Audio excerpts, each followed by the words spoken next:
안녕하십니까, 김주성입니다. 새벽에 읽는 성경 말씀 시작하겠습니다.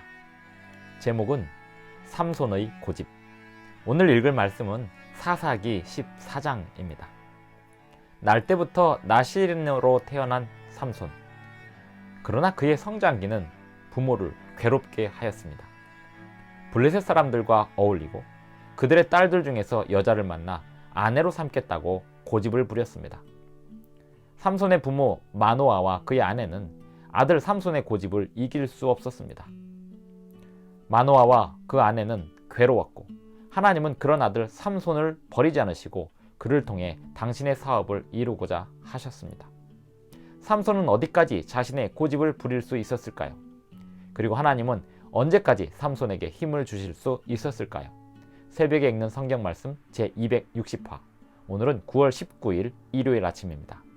사사기 14장을 먼저 읽겠습니다. 사사기 14장 1절부터 20절까지 읽겠습니다. 삼손이 딥나에 내려가서 거기서 블레셋 사람의 딸들 중에서 한 여자를 보고 올라와서 자기 부모에게 말하여 이르되 내가 딥나에서 블레셋 사람의 딸들 중에서 한 여자를 보았사오니 이제 그를 맞이하여 내 아내로 삼게 하소서 하매 그의 부모가 그에게 이르되 내 형제들의 딸들 중에서 내 백성 중에 어찌 여자가 없어서 내가 할례 받지 아니한 블레셋 사람에게 가서 아내를 맞으려 하느냐 하니 삼손이 그의 아버지에게 이르되 내가 그 여자를 좋아하오니 나를 위하여 그 여자를 데려오소서 하니라. 그때 블레셋 사람이 이스라엘을 다스린 까닭에 삼손이 틈을 타서 블레셋 사람을 치려 함이었으나 그의 부모는 이 일이 여호와께로부터 나온 것인 줄은 알지 못하였더라. 삼손이 그의 부모와 함께 딥나에 내려가 딥나의 포도원에 이른즉 젊은 사자가 그를 보고 소리 지르는지라. 여호와의 영이 삼손에게 강하게 임하니 그가 손에 아무것도 없이 그 사자를 염소 새끼를 찢는 것 같이 찢었으나 그는 자기가 행한 일을 부모에게 알리지 아니하였더라.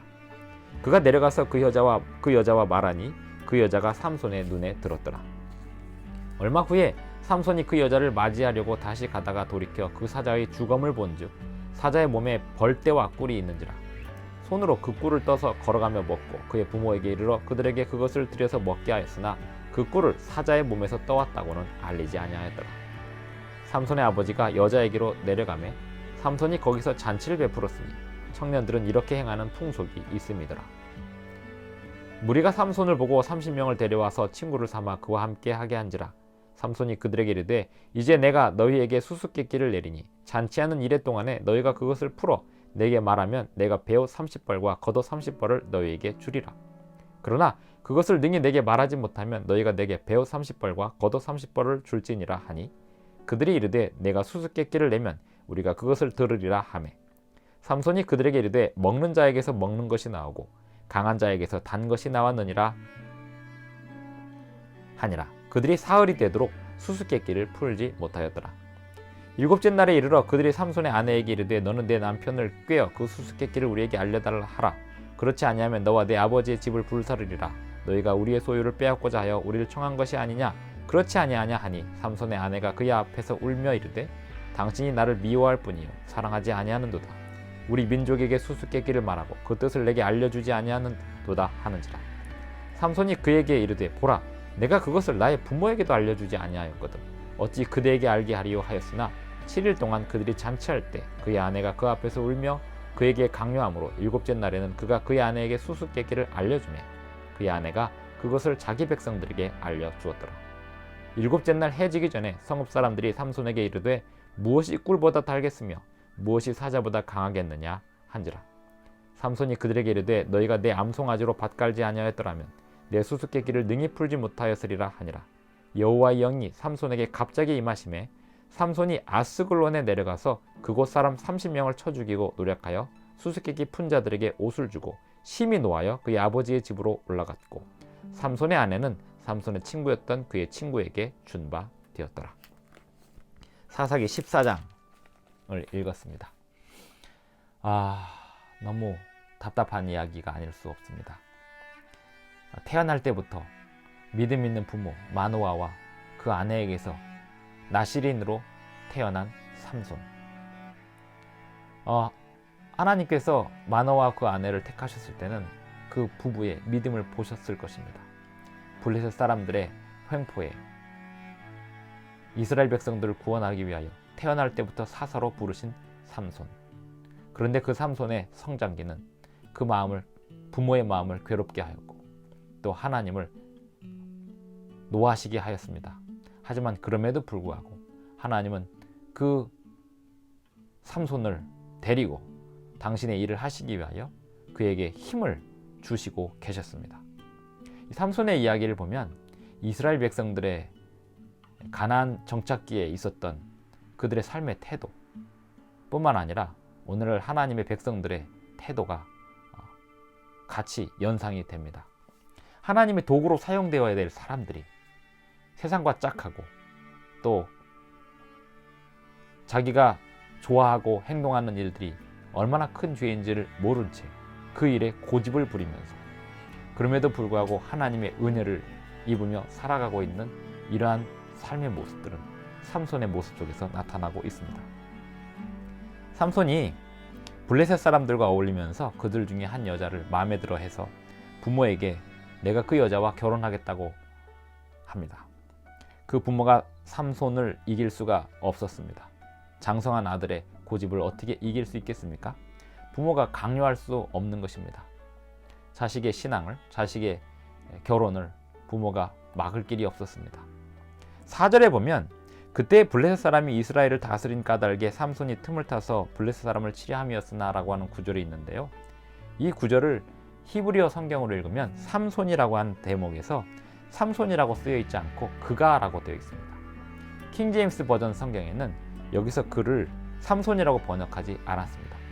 하나님으로 번역을 하였습니다. 삼손이 틈을 타서가 아니고 하나님께서 그 틈을 통해서 블레셋 사람을 치시려고는 하는 큰 계획이 있으시다, 이렇게 해석을 하는 것입니다.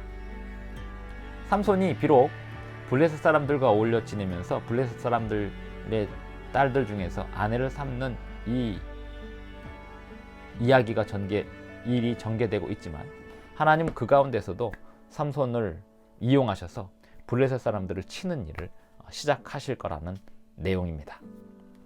5절 삼손이 그의 부모와 함께 딥나에 내려가 딥나의 포도원에 이른즉 젊은 사자가 그를 보고 소리 지르는지라 여호와 영이 삼손에게 강하게 임하니 그가 손에 아무것도 없이 그 사자를 염소 새끼를 찢는 것 같이 찢었으나 그는 자기가 행한 일을 부모에게 알리지 아니하였더라. 이런 영적인 행위가 자기의 부모에게 전달이 되지 않는, 이 신앙하는 부모 밑에서 자란 삼손은 자신의 그런 하나님의 힘을 받아서 행한 일들에 대하여 부모에게 이야기할 필요가 있었습니다. 그 사자를 죽이고 그 다음에 내려가서 얼마 있다가 다시 그 곳을 지나가다가 사자의 죽음을 보니까 몸에 벌떼와 꿀이 있었고 그 벌떼와 꿀 속에서 꿀을 떠서 걸어가며 먹고 그 부모에게도 주었는데 그것을 어디서 구했는지 말하지 않았습니다. 왜냐하면 이것은 이 죽음, 시체로부터 얻은 부정한 것이었기 때문에 삼손은 나실인으로서 먹을 수 없었고 부모에게도 그것을 이야기하면 부모가 먹을 수 없었기 때문에 이야기하지 않고 그냥 드린 것입니다.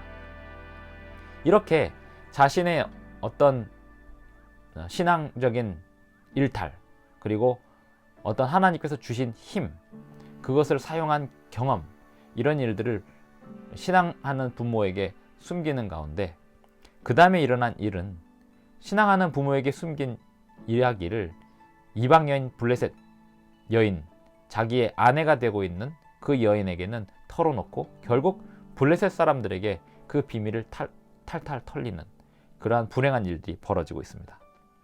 그 결혼식에서 하객들로 온 블레셋 사람들이 30명이나 되는 블레셋 남자들을 친구로 사귀게 했는데요. 아마도 블레셋 사람들이 이 결혼식에 그들의 호위 무사들로서 데리고 왔을 것이고 삼손이 그들과 어울리면서 친구를 삼았을 것입니다. 그런데 그 가운데 삼손이 낸 수수께끼는 자기가 사자의 죽음에서 취한 그 벌꿀에 관한 이야기였고 그 수수께끼를 풀지 못하던 블레셋 사람들은 삼손의 아내인 블레셋 여인을 아주 힘들게 하여서 그 여인을 통해서 삼손의 입에서 그 답을 받아내고 삼손에게 그 답을 제시함으로써 그 내기에서 삼손을 이깁니다. 삼손은 19절에 보면 여호와 영이 삼손에게 갑자기 임하심에 삼손이 아스글론에 내려가서 그곳 사람 30명을 쳐 죽이고 노력하여 수수께끼 푼 자들에게 옷을 주고 심히 노하여 그의 아버지 집으로 돌아갔다고 했습니다. 그리고 그 사이에 그 아내는 다른 사람의 아내가 되는 이 불행한 이야기. 삼손은 이런 경험을 통해서 하나님이 주시는 이 힘들을 사용하는 과정 속에서 자기가 잘못하는 일들을 보면서 마음 아픈 일들, 괴로운 일들을 겪으면서 깨닫는 경험이 있어야 했습니다. 하지만 삼손은 이러한 일들을 통해서 깨닫지 못하고 점점 더 좋지 않은 상황으로 들어가고 있었습니다. 하나님께서는 그럼에도 불구하고 그에게 계속해서 힘을 필요한 때 적절하게 주시고 계셨습니다. 그리고 블레셋 사람을 치는 사업을 시작하고 계셨습니다. 사실 이 세상에 하나님의 백성들의 건전치 못한 신앙 상태, 그럼에도 불구하고 하나님은 그 건전치 못한 신앙인들을 통해서 당신의 사업을 이루는 역사, 참 난해하고 어렵습니다. 하나님은 정직하고 착하고 의로운 사람들만 쓰시는 것이 아니었습니다. 왜일까요? 하나님은 당신의 백성들을 사랑하시기 때문에 그들을 쓰시면서 그들을 단련시키고 그들을 회개하게 하고 그들을 돌이키게 하는 것이 하나님의 목적이었습니다. 사사시대의 사람들, 오늘날 그리스도인들의 모습과 많이 닮았지 않습니까? 하나님의 자녀라고 하면서 세상과 짝하고 있으면서 그럼에도 불구하고 하나님께서 힘을 주시고 능력을 주시고 일들을 하면서, 하지만 세상과 짝한 상태에서 당하는 그 어려운 일들, 고난, 불행, 이런 일들에 대하여 그것을 왜 일어났는지에 대하여 생각하고 그 죄들을 멀리하는 게 아니라 그냥 그대로 안고 살아가는 이러한 모습들, 삼손에게서 우리는 그러한 불행한 현주소를 거울로 보게 됩니다. 분명한 사실은 하나님은 살아계셔서 당신의 백성들을 끝까지 붙들고 인도하실 거라는 사실이고요. 또 하나님의 백성들은 그 하나님께로 온전히 돌아가야 한다는 것입니다.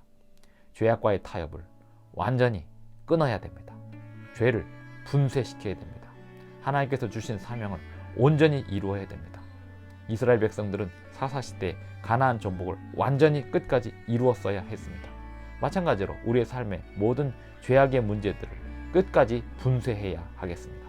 오늘도 새로운 한 주가 시작하는 이 아침, 하나님의 말씀으로 새로운 한 주를 힘차게 전진하겠다고 결심하시는 저와 여러분이 되기를 바라면서 사사기 14장 읽기를 마치겠습니다. 기도하겠습니다. 하늘에 계신 우리 아버지, 우리의 현 주소를 삼손에게서 봅니다. 아버지여, 우리의 죄를 용서하여 주시옵시고 우리를 사용하시는 아버지의 사랑을 생각하며 우리가 다시 분연히 일어서고 주님의 말씀에 굳게 설 수 있도록 도와주시옵소서. 예수님의 이름으로 기도드리옵나이다. 아멘. 감사합니다. 오늘도 끝까지 시청해 주셔서 대단히 감사합니다. 행복한 하루, 행복한 한 주, 그리고 행복한 명절 되시기 바랍니다. 내일 아침 다시 뵙겠습니다.